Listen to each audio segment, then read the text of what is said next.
Hola, hola a todas las mamás, papás y familias que nos están viendo a través de Facebook y de Instagram.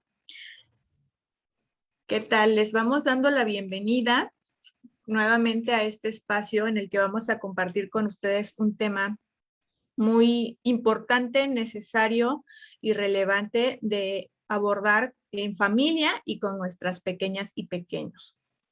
El día de hoy es el Día Nacional en México y el Día Mundial también de la prevención del abuso sexual infantil. Entonces, por eso el día de hoy vamos a estar hablando de este tema. Vamos a dar algunos indicadores acerca de cómo detectar si nuestro pequeño o pequeña está viviendo algún tipo de abuso.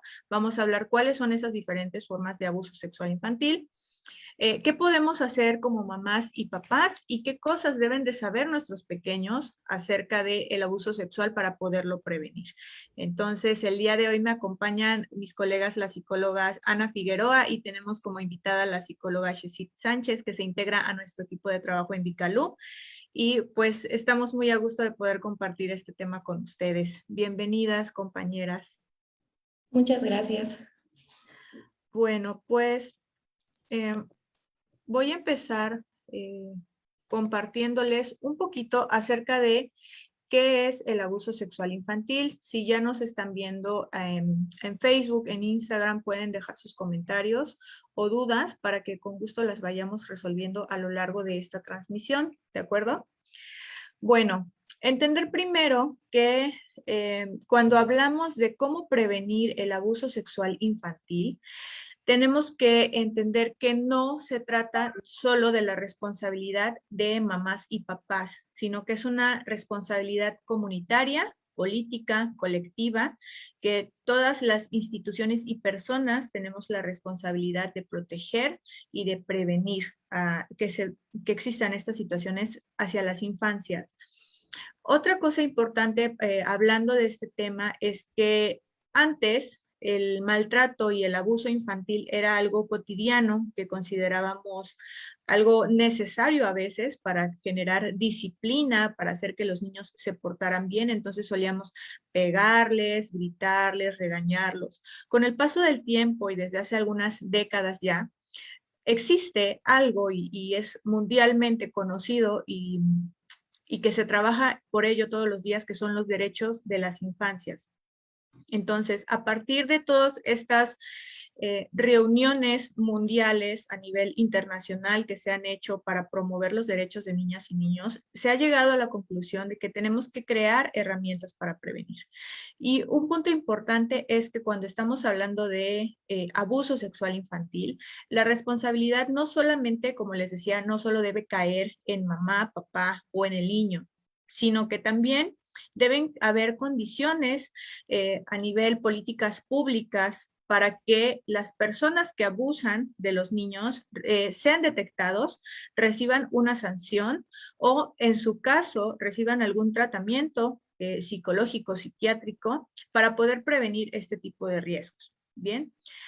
Ahora, ya que entendemos esto y que la responsabilidad no solamente es de mamá, papá, de los adultos o del niño porque no se cuidó, vamos a ir identificando, pues, qué factores podemos nosotros como adultos ir brindando en nuestra vida cotidiana para que estas situaciones no lleguen a suceder o las podamos detectar antes de que sucedan o las detectemos a tiempo en caso de que ya haya sucedido. Bien. El abuso sexual podemos entenderlo de diferentes maneras. La primera es los tocamientos inadecuados hacia un niño o niña, entendiendo que el abuso siempre va a tener como finalidad la satisfacción del adulto o de la persona que abusa. Bien, es con la finalidad de satisfacerse sexualmente o de tener una gratificación sexual. Ahora, puede haber tocamientos, eso es abuso, aunque digan, no lo violó, entre comillas, no lo penetró, pero si hubo tocamientos, hubo besos, caricias, lo hizo que le chupó o hizo que le chuparan partes de su cuerpo o que no sé, probaran partes de su cuerpo, eso también es una forma de abuso, aunque no haya habido una penetración. Ahora, la siguiente forma es cuando hay una penetración y generalmente la conocemos como violación. Puede ser una penetración, ya sea con objetos o con el miembro, si es que es un hombre, con el pene. También hay otras formas que a lo mejor no las conocemos como abuso, pero que también lo son, como lo es la pornografía. Exponer a las niñas y a los niños a que vean material pornográfico o de contenido sexual, o al revés, tomarle fotografías a los niños con la finalidad de autosatisfacerse sexualmente. El grooming también es otra forma de violencia sexual infantil o abuso sexual infantil, que es acosar a niños a través de redes sociales, haciéndose pasar por otro niño o por un adolescente, con el fin de obtener al final también una gratificación sexual. Entonces, como ven, el abuso puede ser tanto físico, estando las personas presentes, pero no necesariamente estando presentes, también puede ser virtual, cuando se le pide al niño que se tome fotos de sus genitales o cuando se le cita a través de redes sociales para verse en algún lugar, cuando la persona trata de enamorar al niño o a la niña o adolescente para conseguir algún tipo de acercamiento sexual. Entonces, todas estas son formas en las que el abuso puede estar presente y por eso es tan importante que nosotros las conozcamos y sepamos de qué manera se puede manifestar para estar alertas y cuidando pues estos contactos que nuestros niños tienen, tanto personalmente con otros niños o adultos, pero también a través de redes sociales. Psicólogas, no sé si alguien quisiera compartir algo más o quién quiere platicarnos un poquito más a detalle de esto que les estoy compartiendo. Bueno, buenos días, muchas gracias por... Un minutito. ¿Me podrías enviar a través de Instagram la solicitud para que te agregue y puedas estar en pantalla? Permítame.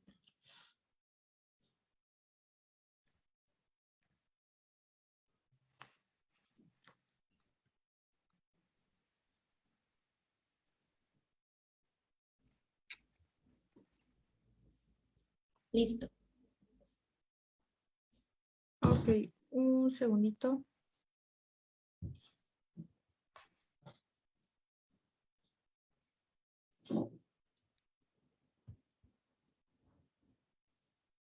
Ahí va.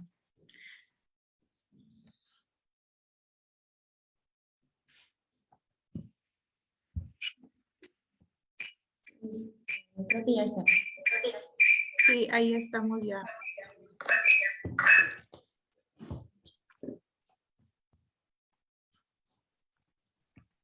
Listo.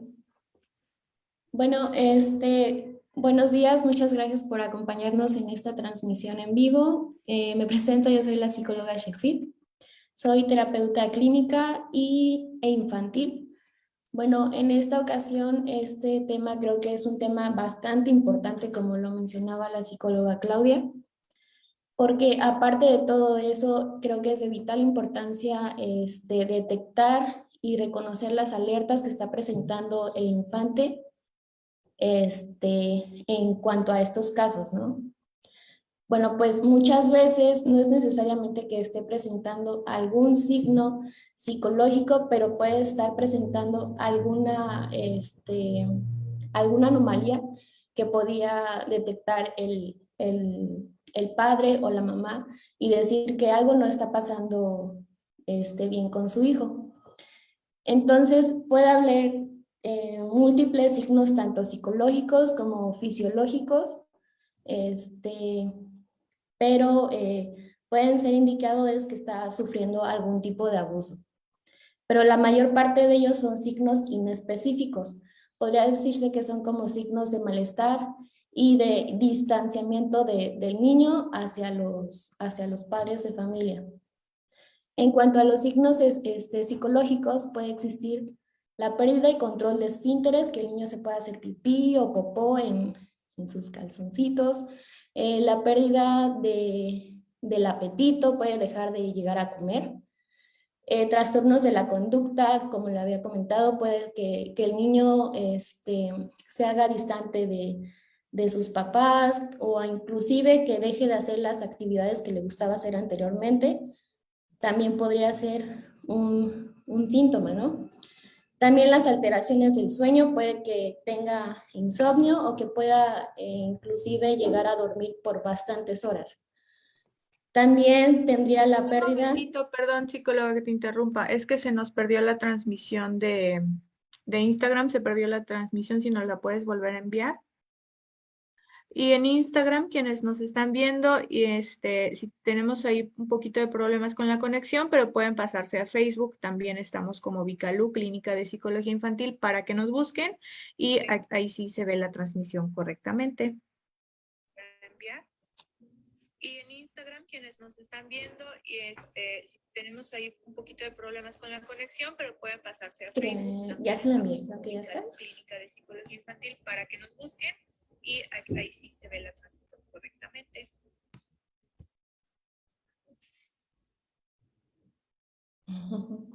Listo. Entonces, bueno, creo que si el niño llega a presentar alguno de esos indicadores, creo que sería como que la luz roja que podría decirle al papá o a la mamá que algo está pasando en el infante, ¿no? Entonces, ¿cómo se podría prevenir el abuso? Creo que una parte fundamental para todo esto es que pueda existir una confianza en el entorno social del niño. Que le pueda contar su día a día, a su mamá, a su papá o a la persona que él pueda o crea que le tiene más confianza, para que así al momento en el que él lo esté contando no se sienta juzgado o intimidado. Porque, por ejemplo, varias veces, o creo que si no en todas, el abusador luego le hace comentarios como de, si dices esto, nadie te va a creer. Si dices esto, te van a tachar como un mentiroso, o nadie te va a querer, o nadie te va a entender porque yo soy el que manda, ¿no? Entonces, al decirle todo esto, puede crearle al infante una cierta desconfianza y sentimientos de culpabilidad. Entonces, pues eh, creo que esa es una parte importante en donde el niño, en donde se siente que hizo algo que no se siente a gusto, se siente intimidado, creo que la parte fundamental es que él pueda contarle a la persona que él sienta más confianza, perdón, para que así esta persona le diga, sé que lo que hiciste no fue tu culpa, no hiciste nada malo. Entonces, yo te puedo dar las herramientas suficientes para que nosotros podamos llevar esto juntos y de la mano. Entonces, debemos de hacerle entender al niño para, creo que una parte muy fundamental es hablar de sexualidad, es hacerle entender que cuáles son las partes de su cuerpo, cómo se llaman y en dónde están. Que creo que eso más adelante lo vamos a hablar. Que nadie tiene el permiso de tocar su cuerpo más que él, que su cuerpo es solo suyo, nada más suyo, y si no tiene el consentimiento del papá o si él no está de acuerdo en lo que está sucediendo, nadie más lo puede tocar. También no permitir regalos de nadie para así evitar algún chantaje del abusador. También enseñarle a que conozca sus límites y a decir cuándo es no, para que así pueda él crear su propio criterio. Entonces, al reconocer y darle saber esto al niño, creo que, que es muy vital para que podamos prevenir el abuso, porque creo que estamos muy tachados en cuanto a la sexualidad, que algunos padres no quieren contárselos a sus hijos porque están considerados como un tabú, ¿no? Que hasta cierta edad te voy a contar de este tema, pero, por ejemplo, en la adolescencia, todavía no lo puedes saber porque estás muy chiquito, ¿no? O hay padres que se sienten incomodados al momento de contar de este tema. Pero ya hay varios links o páginas de internet que te pueden dar las respuestas correctas que le puedes brindar a tu hijo. Puedes ir con tu pediatra o con algún psicólogo de tu confianza.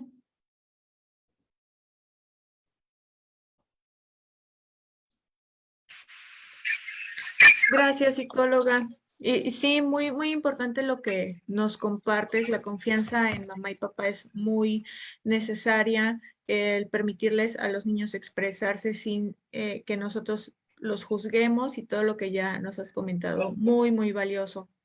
La psicóloga Ana también nos iba a compartir un poquito acerca de estos temas, qué cosas deben de saber los niños para poder prevenir esta clase de abusos. Como yo les decía, no es la culpa de los niños, pero si nosotros les facilitamos la información, pues van a tener más herramientas de autocuidado y vamos a protegerlos, vamos a crear entornos o ambientes de convivencia seguros donde los niños estén a salvo. Bien, psicóloga, si me pudieras mandar la solicitud en Instagram para poder compartir.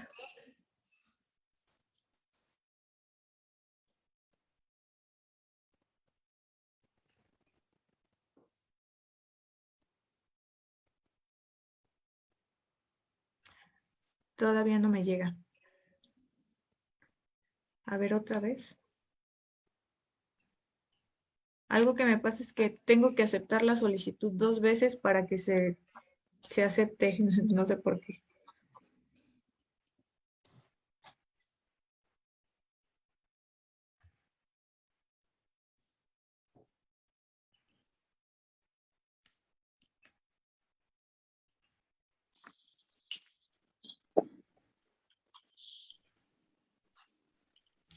Listo, ya.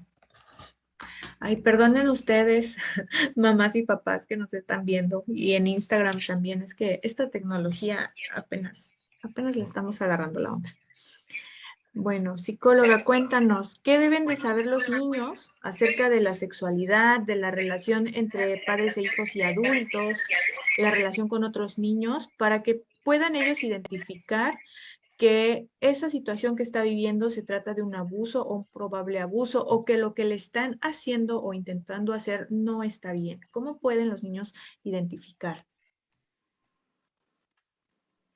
Sí, justamente creo que debemos empezar desde lo que ya se mencionó, de que a veces podemos pensar en el círculo social donde estoy, en la escuela donde él está, es muy seguro, la pago muy, es muy cara, es una zona religiosa, lo que sea, y a veces hay que meternos un poco ese miedo de decir, no importa dónde esté, siempre habrá alguien que le pueda hacer daño a mi hijo. A veces puede ser alguien que no conozco, alguien que puede trabajar en la escuela, su vecino, su compañero de escuela, algún maestro o inclusive tristemente también algún familiar. Entonces, creo que debemos empezar desde, a veces hay que tener una conciencia, como ya decían, que el niño pueda confiar siempre en nosotros, en comunicarse, si algo está pasando, si de repente el niño se llevaba bien con alguien y de repente le da miedo estar con él o evita estar con esta persona, ahí podemos ir notando que algo está sucediendo. Entonces, desde esa parte creo que sería importante el hablarlo, el decir, mi hijo quizá no está seguro con alguien, obviamente no es desconfiar del mundo entero, pero sí decir, mi hijo tiene que estar prevenido. ¿Y cómo podemos prevenirlo? Justamente creo que, como tú ya lo mencionabas, darle el nombre a las partes, o sea, no decirle al pene pajarito o el pipí o algo por el estilo, porque en una oración se puede malentender o puede existir una confusión y crear desde que el niño se pueda ver expuesto hasta que el niño pueda estar diciendo una historia completamente natural y que se le tome como algo malo. Por ejemplo, si al niño se le dice, llámalo pajarito, y después en la escuela que llegue y diga, es que yo estaba jugando con el pajarito de mi tío. Entonces, si no se sabe el contexto, el cómo se le llama a cada cosa, se puede malentender y podemos pensar que es correcto lo que está pasando o es incorrecto. Entonces, creo que como ya lo decía mi compañera Jessie, ay, perdón, este, hay que quitarnos el tabú, el miedo de hablar con nuestros hijos, no importa qué tan chiquitos sean, hablarles diciéndole las cosas. O sea, el pene es pene, la vagina es vagina, esas partes nadie te las debe de tocar, igual que cuáles son tus partes íntimas, por qué se les llama íntimas. Inclusive es...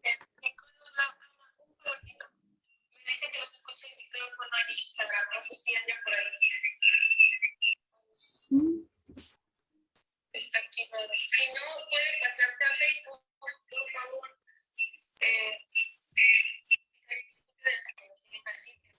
¿Sí?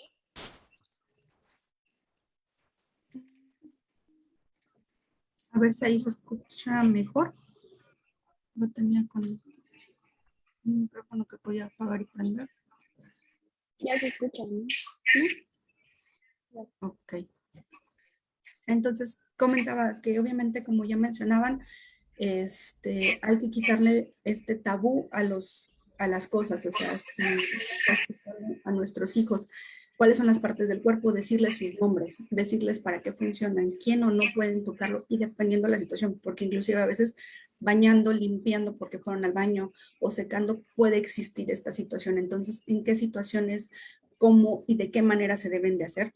Obviamente también que el niño pueda comprender el decir, como ya decían, el no, el alto, el qué está sucediendo en cada parte, ¿no? El poder examinar quizá también. A veces son tan chiquitos que ellos no pueden entender qué es lo que está sucediendo, pero podemos notar que existen magulladuras en su cuerpo, moretones, o inclusive si todavía es muy chiquito y todavía lo limpiamos, o cuando se baña lo secamos, podemos encontrar que en sus partes ya está rojo o hinchado. Ahí podemos estar detectando algo, ¿no? Y tenemos que ver qué es lo que está sucediendo. Entonces, como dije, darle el nombre a las cosas, quitarnos un tabú, enseñarles a nuestros hijos que su cuerpo nadie lo toca, nadie lo ve. Como se decía, el cuerpo del niño no se le debe de tomar fotos ni que se le muestre. Pero a veces el niño puede decir, no, pues estoy en traje de baño, ¿qué importa? Bueno, pues si tú no te sientes cómodo, tampoco es correcto, ¿no? A veces es muy fácil que, porque estamos en familia, nos vamos a tomar fotos y de repente alguien dice, no, pues vamos a tomarte una foto, pero ya es una posición que quizá el niño no es cómoda, no le gusta o algo por el estilo. Entonces también, perdón, es mi perrita.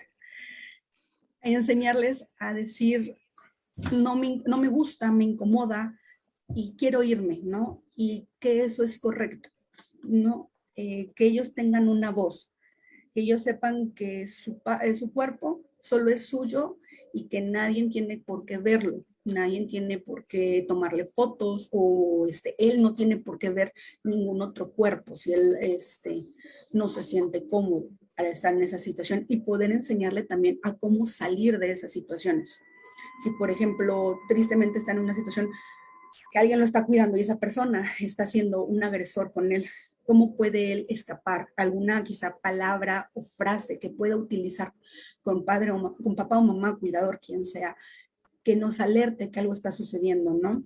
Si, por ejemplo, está en esa situación, ¿cómo escapar? Decir, ¿sabes qué? Quiero ir al baño y encerrarte en el baño para que nada más pueda seguir sucediendo. O cuando llegue papá y mamá, poder decir una frase que ya hayamos acordado en unas pláticas anteriores y poder decir algo que quizá la persona no comprenda como algo estoy en peligro, pero es una señal secreta y podamos posteriormente hablarlo y que el niño sepa que está en un lugar seguro y que no importa, como ya se decía, qué fuera lo que se dice, es lo correcto. Enseñarle también a nuestros hijos el uso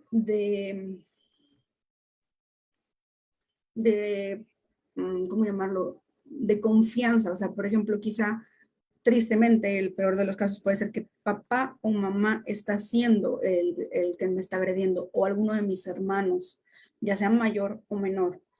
Entonces, ¿con quién puedo recurrir? Porque mis papás a veces en ese susto de mi propio esposo, mi propia esposa, mi propio papá, mamá, mis hijos están haciendo eso, nos podemos asustar y decir, no, no es cierto. Y es, o sea, es válido, es un susto de no me puede estar sucediendo a mí, eso no puede ser yo. Entonces, ¿qué podemos hacer? Algo quizá lo más simple es que el niño tenga un grupo de confianza, un círculo donde él pueda recurrir y decir a quién le puedo pedir ayuda, quién va a ser esa persona que no importa qué me va a creer. ¿No? Un momento quizá que en familia siempre se corresponda a hablar con libertades y poder decirlo. El enseñar también desde chiquitos qué es o no es correcto, porque eso lo enseñamos, eso no es como que lo aprendan. Inclusive el revisar qué es lo que nuestros hijos están viendo en cualquier aplicación, desde sus videos en YouTube, en Netflix, si tiene acceso a Facebook o alguna otra aplicación, dependiendo de la edad que él tenga. A veces nosotros pensamos, pues ya tiene el seguro para niños, no va a haber manera que él llegue a ver algo que no es adecuado para su edad, pero tristemente ya la tecnología ha evolucionado tanto que hasta ver una foto que pareciera X sin sentido, con un monito que está riéndose en la playa, nos puede llevar a otras cosas. Entonces, siempre el vigilar lo que nuestros hijos pueden estar viendo en cualquier lado, qué es lo que les están mostrando, ¿no? Creo que es como aparte de todo lo que ya hemos mencionado, porque como que este es un tema que a veces puede ser muy complicado, porque nadie quiere decir yo puedo estar en esa situación, yo he pasado por esa situación o yo puedo caer en esa situación. Cualquiera, pues, vamos a tratar de proteger a nuestros hijos. Decimos, sí, sí lo conozco a esta persona y sé que no le va a hacer daño, pero a veces no sabemos ni qué puede estar sucediendo en la cabeza del otro. Entonces, siempre mantener una confianza plena con nuestros hijos, siempre darle los nombres, que no exista tabú, no importa qué tan chiquito sea, explicar. Y quizá no solo una vez, son conversaciones incómodas el tener que decir, es, tocar estos temas, pero quizá de manera como un juego explicarle a través de sus muñecas o sus muñecos, inclusive con los Max Steel, si son hombres y dicen, no, él no quiere muñecas, bueno, tiene otro tipo de juguetes que nos pueden ayudar a enseñarles qué partes son. Entonces, desde lo más pronto que les vamos a enseñar a nuestros hijos qué es lo que está sucediendo, tener una buena comunicación con ellos nos va a ayudar a que estas situaciones se puedan evitar. Obviamente, pues sí, no podemos decir, si todos saben, nunca va a suceder, mi hijo nunca va a estar expuesto, porque tristemente vivimos en una sociedad muy cambiante, en una sociedad donde cada vez existen más libertades que pueden o no apoyar a otros, porque cada quien lucha por lo suyo y es un tema muy particular, pero a veces nos tenemos que meter con cuestiones de en qué momento es aceptable o no tal cosa, qué es lo que mi hijo está escuchando. Entonces, yo puedo o no creer en tal o cual cosa que se está haciendo en el mundo, pero yo le tengo que enseñar eso a mi hijo, porque si no, él queda expuesto a eso. Y si yo no se lo explico, va a entender lo mal. Entonces, hasta eso, porque en ese tipo de cosas podemos caer. Eso es lo que yo podría, por el momento, agregar. Gracias, psicóloga. Y justamente ya hemos estado hablando ahorita acerca de esos indicadores, qué deben de saber las niñas y los niños, pero también considero necesario que retomemos esto que tú comentabas, psicóloga Ana, que el abuso sucede la mayoría de las ocasiones en entornos cercanos o con gente conocida. Eso no solamente estamos hablando del ámbito familiar, como pudiera ser con el padrastro, la madrastra, el papá, los abuelos, los tíos, los primos, sino que también pudiera suceder en el club deportivo, con el entrenador o la entrenadora de deportes o de alguna clase extracurricular, en la iglesia, con un sacerdote, como se ha visto públicamente. Podría ser también con la persona que los cuida, como ya lo decías. Entonces, puede ser con cualquier persona que esté cercana al entorno del niño. Y cuando nosotros hablamos de comunicación, entiendo y creo que nos queda más que claro que debemos ser facilitadores de confianza con nuestros hijos. Sin embargo, a veces podemos pensar, bueno, es que yo siempre tengo confianza con mis hijos porque no me lo dijeron, siempre hay comunicación, porque no me lo dicen o porque no me lo han dicho. Es que la comunicación va más allá de que tu hijo se atreva a decirte o no algo. Tiene que ver con pautas de crianza, de socialización, de vínculo entre padres e hijos que se van formando desde los primeros meses y años de vida. Entonces, yo quisiera compartir algunas cuestiones que son necesarias en el aspecto de la crianza. Tú como mamá o papá, ¿qué debes hacer o dejar de hacer con tus pequeños? Sobre todo, ¿qué debemos dejar de hacer? Porque hay muchas cosas que naturalizamos y normalizamos como parte de nuestro día a día en la crianza de los hijos. En primer lugar, quitarnos esta idea, y es algo que hemos venido diciendo en todas las transmisiones en vivo, dejemos de creer que los niños tienen que obedecer y tenerle miedo a los adultos. Nosotros criamos niños para que sean obedientes y sumisos, y lo único que hacemos es que los colocamos en una posición de vulnerabilidad, porque entonces a todo adulto le tienen que obedecer, le tienen que hacer caso, porque si no se va a enojar y los va a regañar o los va a acusar con sus papás. Entonces, dejemos de hacer esto y empecemos a protegerlos, enseñándoles a cuestionarse, a saber a qué pueden obedecer y en qué momentos se debe de obedecer. Y estamos hablando de obedecer cuando se trata de reglas y límites sociales. Obedecer significará que existe el límite de que no te puedes trepar a esa silla a tratar de alcanzar tal objeto porque te vas a caer. Eso es obedecer, ¿no? O sea, mantente quieto, avísame que necesitas agarrar ese objeto y te lo paso. Obedecer no significa te callas porque yo mando o tú no hables porque yo soy el adulto, como decía el papá de Matilda, ¿no? Yo soy grande, tú pequeña, yo soy listo y tú tonta. O sea, eso no aplica. Eso es enseñarles a obedecer. Cuando queremos realmente que obedezcan es lo que traducimos en esta palabra obedecer es, bueno, quiero que aprenda límites, reglas, cosas que puede hacer y no hacer porque lo ponen en riesgo. Eso sí sería obedecer, ¿no? Otra cosa, bueno, cuando creamos esta cultura de la obediencia, lo único que les decía yo es que creamos niños sumisos, que no se cuestionan nada, que dicen que sí a todo, que se sienten víctimas y vulnerables. Entonces, no generemos miedo en los niños. Nuestros gritos, nuestros regaños, nuestros castigos les pueden hacer llegar a tener miedo. Y un niño que te tiene miedo de cómo vas a reaccionar, que tiene miedo de que lo vas a regañar, no te va a contar nada, ¿no?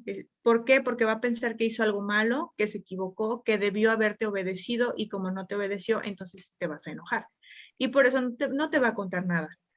Otro punto es no regañarlos cuando no se defendieron, porque a veces llegan de la escuela o nos avisan en la escuela que fulanito le pegó o que lo empujaron y se cayó. Y entonces, ¿qué decimos? A veces el papá o la mamá dicen, bueno, si vuelvo a enterarme que te pegan, te voy a pegar yo más fuerte, ¿no?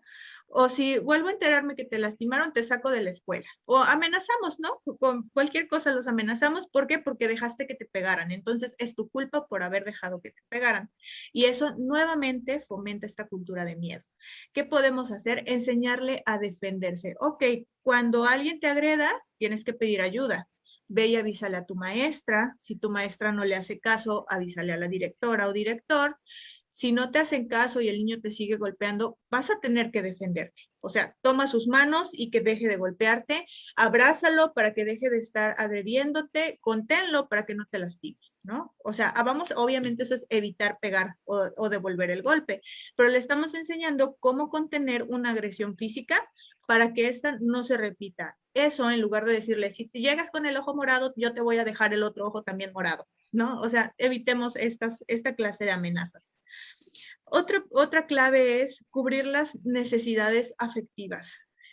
La vez pasada hablábamos de tiempo de calidad y hablábamos de cómo el pasar tiempo con nuestros hijos no es estar ahí en la casa y mientras yo estoy barriendo o limpiando o acomodando o limpiando el coche, mi hijo está por ahí viendo la tele. Eso no es tiempo de calidad.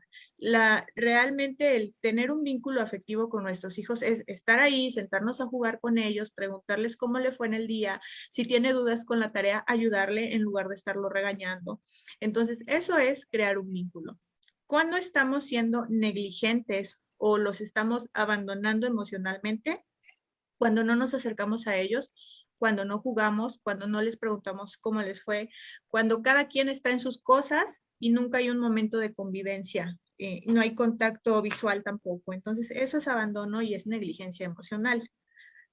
Enseñar también, ya lo decían ustedes, psicólogas, hace un ratito, acercamientos y tocamientos adecuados e inadecuados, ¿no? O sea, ¿cómo te puede abrazar mamá y papá? ¿Qué partes de tu cuerpo te pueden besar?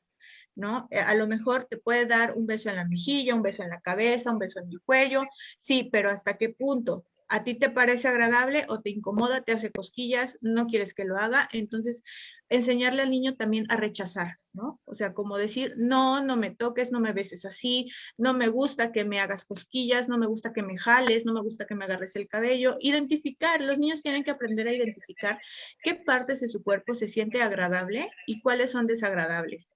Y en esas partes donde se siente agradable, porque hay un cosquilleo, porque se siente rico, se siente bien, ¿quién puede tocar o besar esas partes que se sienten agradables? ¿No?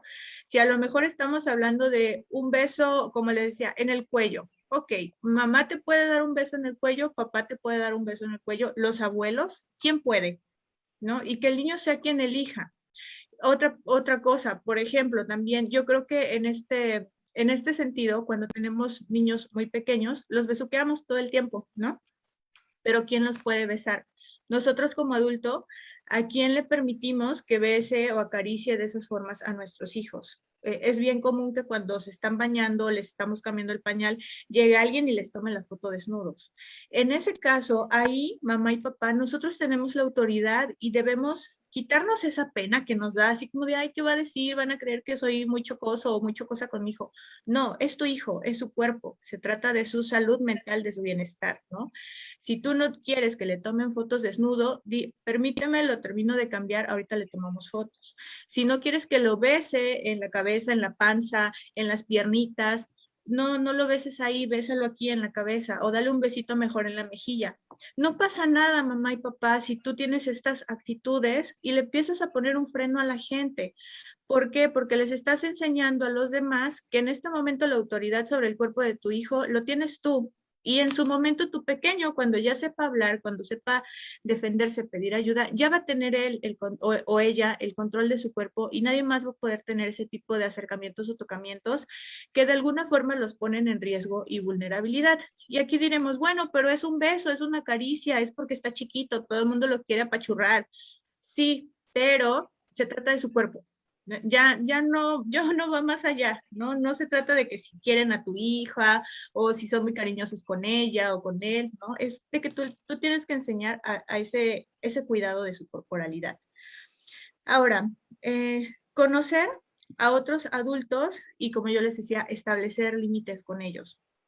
Pasa mucho que podemos observar que el entrenador de fútbol les gritonea, los regaña, les avienta la botella de agua, o la maestra les pone algún apodo, o les dice, ay, qué cochina traes esa libreta. Y nosotros estamos ahí escuchando, ¿y qué hacemos? Nos avergonzamos y, ay, no, mi hijo, que no trae la libreta limpia, ¿no? Ay, mi hijo, que no pateó bien el balón y el maestro lo tiene que andar regañando. No, mamá, no, papá, si tú no estás criando a tu hijo de esa manera, ¿por qué permites que otros adultos le griten, lo maltraten, lo hagan sentir mal, le pongan apodos? Tienes que aprender a poner ese límite. Entrenador, entiendo que usted así entrena a sus alumnos, ¿no? Pero yo en mi casa a mi hijo no le grito. A mi hija yo no la obligo, por ejemplo, no sé, en gimnasia, ¿no? No la obligo a que haga cosas que la están lastimando o que le duelen, si es que estamos hablando de un esfuerzo físico excesivo, ¿no? O sea, yo entiendo que su clase es así, pero yo no me gusta que mi hijo aprenda con gritos, ni con regaños, ni con insultos, ¿no? Y está bien, y a lo mejor el maestro te dirá, yo así entreno, búscate otro club. Ok, voy y me busco otro club, pero ¿por qué voy a permitir que a mi hijo, un entrenador, una maestra, el director o directora de la escuela, lo trate de una forma diferente a como a mí me gusta tratar? ¿No? Eso es súper clave. ¿Por qué? Porque cuando se trata de una persona que abusa de tus hijos sexualmente, es una persona que ya ha aprendido que tú eres flexible, que tú vas a ser permisivo, que puede hacer cosas y tú te vas a quedar callado porque te da pena o te vas a hacer como que no viste nada y de ahí se va a aprovechar. ¿Por qué? Porque ya tomó control sobre ti y ya tomó control sobre tu pequeño o tu pequeña. Ya sabe que tu pequeño no se va a quejar, no va a decir nada, se va a aguantar porque mamá, papá también se aguantan, ¿no? Entonces, cuidemos mucho ese aspecto. Los depredadores sexuales infantiles son gente muy inteligente en el sentido de que saben identificar a sus víctimas. Saben qué niño está solitario, saben a qué niño necesita amor, saben qué niño está abandonado emocionalmente por sus papás, saben qué papás son permisivos, andan por ahí en el chisme y en lugar de estar cuidando a sus hijos, saben que mamá y papá a lo mejor no tienen mucho tiempo para pasar con sus hijos y los deben de dejar muchas horas solo, saben que mamá y papá regañan en exceso a sus hijos y los tienen sometidos y a veces muy sumisos. Y eso no es la culpa de la mamá o el papá, es esta persona que abusa, que sabe identificar todos esos factores que hacen a su víctima un potencial niño para ser abusado, ¿no? Entonces, yo quisiera, bueno, cerrar como mi contribución con esto, ¿no? Cuidar este estilo de paternidad y de maternidad que tenemos, que eso también lo vamos a ver ya en nuestra próxima transmisión en vivo el próximo viernes, me parece. ¿Para qué? Para que no seamos nosotros víctimas de un abuelo, padrastro, tío, tía, entrenador, sacerdote, ¿no? Que también, bueno, es un tema religioso, pero también los sacerdotes con esta autoridad religiosa creen que pueden regañar, jalonear, hacer cosas con los niños y que también se los permitimos.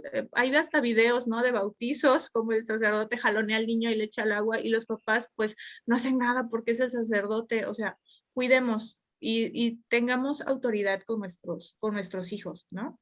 Entonces, pues bueno, con eso cierro mi contribución. Si alguna mamá, papá dice, chin, yo estoy haciendo esto, chin, me ha pasado, no se sientan culpables porque aquí no estamos para juzgar, estamos para ver qué estamos haciendo o no haciendo y qué podemos mejorar. ¿Sale, mamás y papás? No, no se alarmen, no se preocupen demasiado, no se culpabilicen, por favor. Simplemente tomen estas opciones como una alternativa, una nueva forma de establecer la crianza con sus pequeños, ¿va? Sí, creo que también es muy importante aclarar, como pues creo que es un tema muy complejo sobre la sexualidad, ¿no? Porque pues antes solamente se decía, la sexualidad es de género, tú eres niña, tú eres niño, y hasta ahí, ¿no? Pero también se pensaba que también era nada más algo reproductivo o biológico, ¿no? Entonces, pues ya sabemos que no solamente es así. También existe un modelo muy interesante que se llama un modelo que se llama holónico, y este modelo comprende la sexualidad en 4 elementos, que es el género, el vínculo, erotismo y la reproductividad. Que si algún día llega el papá con el hijo, le dice, oye hijo, quiero hablar contigo sobre la sexualidad, pues el hijo va a decir que es la sexualidad, papá, ¿no? Entonces el papá pues le podría responder en base a, o sea, adecuado a su edad, que tú tienes un género, que eres niño o niña, ¿no? Y pues otras sexualidades más, que ya es otro tema, creo yo. También tienes un vínculo, que es lo que sientes hacia los demás, si te sientes querido, tienes cariño o la amistad. Es cuando incluyes ya tus emociones. También si tienes el erotismo, qué es lo que sientes tú con tu cuerpo, con las demás personas. Y también la reproductividad, que incluye el ser mamá o el papá, ¿no? Pero también existe la pregunta, ¿qué es lo que incluye la educación sexual? Bueno, yo en cuanto al cuerpo, yo ya le dije a mi hijo cómo se hacen los bebés, ¿no? Pero además hay dimensiones importantes que es el fundamento científico, que no lo podemos brincar, ni, o sea, tampoco le podemos mentir a nuestros hijos, porque ese no es un derecho de papá o de mamá. Entonces, es válido decir que cuentas con información, pero si no la tienes, pues como ya se había mencionado, tienes distintas redes de información como Internet, como el psicólogo, como el terapeuta, como hasta inclusive el maestro, ¿no? Entonces, todos esos son la parte fundamental de la educación de parte de mamá o papá, que es que puedes transmitir la sexualidad, pero inculcándole valores y habilidades. Y que también tienes que fundamentarlos con siempre los valores humanos y en la salud, para que así pueda haber una educación sexual para nuestros niños, para que así en un futuro no podamos llegar y que nos vengan nuestras hijas, ¿no? Por así decirlo, que ya salió embarazada, ¿no?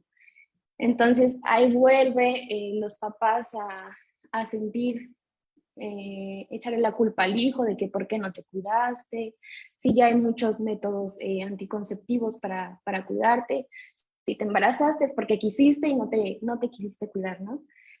Pero ¿cómo le puedes, o sea, cómo le podemos decir eso a los hijos si en la niñez nosotros siempre esquivamos ese tema?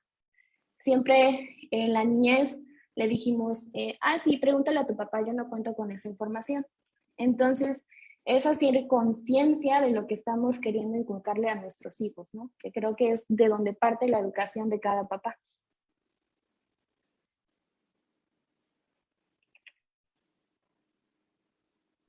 Bueno, yo lo que puedo complementar es, a veces inclusive como lo que ya decías, ¿no? ¿Qué es lo que quiero que mi hijo sepa?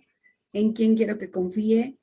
E inclusive cuando yo pregunto algo, saber qué es lo que quiero contestar. Si le voy a preguntar, ¿qué estás haciendo? Y la respuesta que quiero que escuchar no es, entonces me voy a cerrar. También tener esa libertad de decir, mi hijo a veces tiene curiosidades y se las tengo que explicar.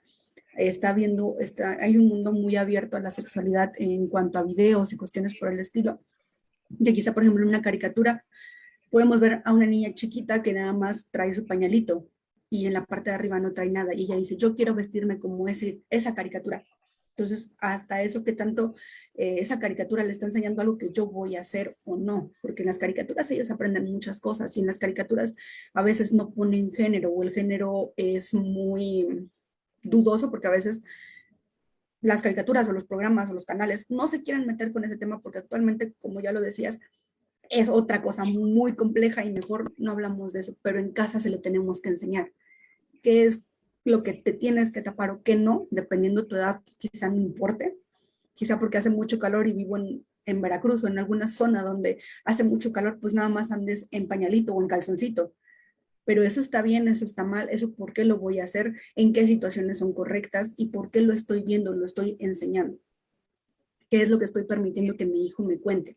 Quizás son cosas, solamente quiero escuchar lo bueno, y si haces algo malo, estás mal y se acabó, y no voy a hablar del tema. O me vas a preguntar algo y en vez de preguntar, ¿por qué me lo preguntas? Porque a veces es, mamá, ¿cómo se hacen los niños? Y entonces como de, ay, ¿y ahora qué le contesto? Es un niño de 5 años, ¿qué le puedo decir? Y nos asustamos. Bueno, preguntarle, ¿a qué te refieres con qué se hacen? Y quizás es, es que quiero saber de dónde salen.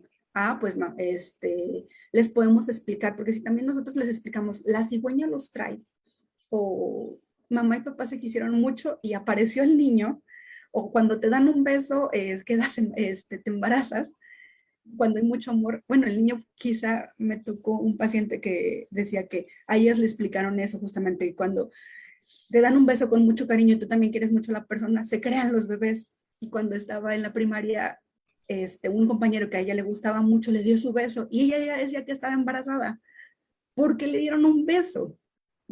O sea, creó una situación muy grande porque ella decía, ella fue con la maestra y le dijo, maestra, estoy embarazada.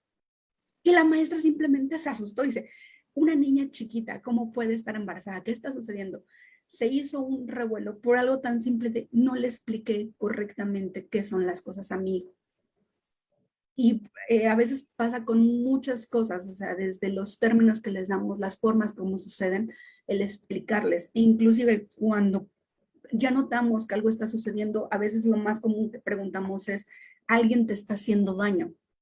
Y a veces la otra persona, quizá el niño no lo sienta como que le están haciendo daño, le están haciendo cosquillas, o lo que él está sintiendo se puede sentir divertido, bonito, le gusta, que ya es otro tipo de erotismos, es meternos en muchas cosas, porque a veces solo son caricias, pero no son caricias correctas, como ya se mencionó. Como ya se dijo, pues es que me están besando, pero pues a mí nunca me enseñaron dónde sí y dónde no, quién sí, quién no. Y a veces es eso, o sea, alguien te está haciendo algo, ¿en dónde te lo están haciendo? Y no preguntar, ¿te están haciendo daño? ¿Te está doliendo? Sino más una parte de, alguien te está tocando, alguien te está acariciando, alguien te está besando, ¿en qué zona lo está haciendo? Dejar que el niño se exprese, dejar que el niño hable, que pregunte, porque es bueno que sean curiosos, es parte de su naturaleza, ellos están aprendiendo y nosotros tenemos que enseñar. Y como se dice, si a veces yo no tengo la herramienta, puedo usar a un experto, puedo recurrir a alguien más. Para eso estamos los que nos estudiamos y nos especializamos en todo esto, para poder recurrir a estos temas. Y cada quien se especializa un poco más en cada tema para poder profundizar dependiendo de lo que está sucediendo. Pero a veces si decimos, no, mejor me callo porque ¿qué va a decir la sociedad de que a mi hijo le sucedió? ¿Qué va a decir la sociedad si yo lo permití? Bueno, pues la sociedad puede pensar lo que sea, pero yo tengo que proteger a mi hijo. Porque si me quedo en el qué dirán, qué pasará, mi hijo va a pensar lo mismo. ¿Para qué hablo si no importa? Quizá también por eso actualmente hay muchas mujeres que apenas hablan y dicen, a mí me pasó esto. ¿Por qué? Porque era un miedo de, a mí no me van a creer. ¿Qué van a pensar de mí? Que soy esto, que soy aquello. Que por cómo me vestí fue que lo provoqué. Y a veces simplemente es, no importa qué piense el otro, yo sé lo que me pasó. y yo tengo que defenderme. ¿Y de qué manera? Pues de la que pueda, ¿no? Quizá usando las leyes, de hablando, diciendo, no permitiendo que esa persona se lo haga a alguien más, porque a veces puede ser, pues éramos novios y me besó de una manera muy incorrecta y hizo o se propasó, pero mejor no digo nada y solamente termino con él. No, porque se lo va a ir, se lo va a hacer a alguien más. No, y quizá esa persona no pueda frenar tanto como tú. Creo que eso es lo que yo agregaría para terminar también. Sí, gracias, psicóloga. Y ahorita ya cerrando este tema, acabas de mencionar algo que se me venía a la mente. Estamos hablando de abuso sexual infantil, pero de acuerdo a la ley todavía son niñas y niños los adolescentes también. O sea, antes de los 18 años todavía se considera población infantil.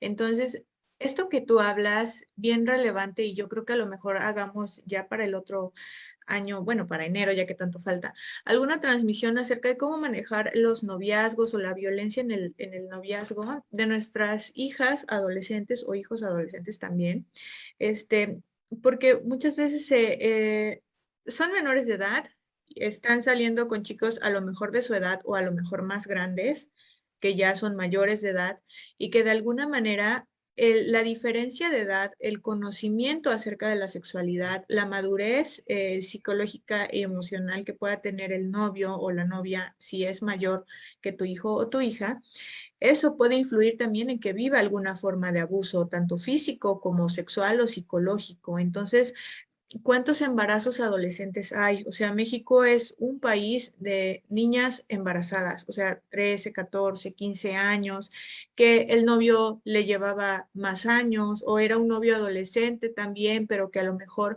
justamente estas cosas de las que yo les hablaba cuando hay a lo mejor eh, poca convivencia con mamá y papá, cuando mamá y papá son demasiado punitivos con su disciplina y les prohíben tener novio, lo único que vamos orillando es que tengan relaciones interpersonales a escondidas, ¿no? Que no nos avisen con quién salen, que no sepamos con quién andan.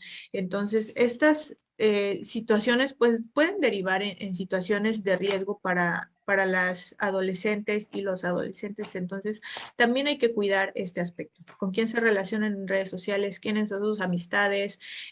¿A qué fiestas van? Han tanta infinidad de casos que han sucedido en fiestas donde les dan alguna sustancia a las chicas o las chicas están ebrias y entonces aprovechan para abusar de ellas. O sea, este tema de los abusadores, que también es algo en lo que si volteamos la mirada, cómo se ha formado un abusador, ¿no? O sea, en qué clase de contexto creció, qué límites hubo o no hubo, por los cuales no aprendió a respetar el cuerpo de otros, por los cuales aprendió que los otros son manipulables, que los puede controlar y dominar y por eso abusa y maltrata, ¿no? A otras personas. Entonces hay que cuidar todos los aspectos, por eso yo les decía al inicio, es un tema social, o sea, como sociedad, como comunidad, favorecemos y justificamos a veces la violencia y los abusos, los maltratos, porque creemos que es normal, porque el niño se merece un chanclazo a tiempo, porque se merece un jalón de orejas o de patilla, ¿no? Para que tenga disciplina, cuando en realidad lo que estamos haciendo es criar a una persona que crece con mucho rencor, con mucho odio hacia la vida, con mucho resentimiento y que va a derivar en este tipo de conductas agresivas, violentas, o de abuso hacia otras personas. Entonces, cuidemos mucho nuestra crianza, las cosas que decimos o comentamos, los consejos que les damos a mamá o a papá, porque a veces somos la típica tía o el típico tío que dice, pégale, ¿no? Dale un cinturonazo, jálale la oreja para que aprenda, para que obedezca. Dejemos de dar esos consejos, por favor, porque seguimos perpetuando una cultura de violencia hacia las niñas y los niños, y eso ya tiene que parar. Y otro punto que decías, psicóloga Ana, es a los niños les tenemos que creer. No podemos dudar de lo que dicen. Si están diciendo me tocaron, me besaron, me lastimaron, me hicieron, hay que creerle e ir hasta las últimas consecuencias. ¿Bien? Entonces, pues yo con esto me despido. Psicóloga Chesit, no sé si quisieras agregar algo más. Sí, bueno, creo que la sexualidad siempre debe de estar bien presente en la familia, darle conocer a nuestros hijos sobre este tema y no solo hacernos como los que no escuchan o los que piensan que mi hijo nunca le va a pasar algún tipo de estos, ¿no?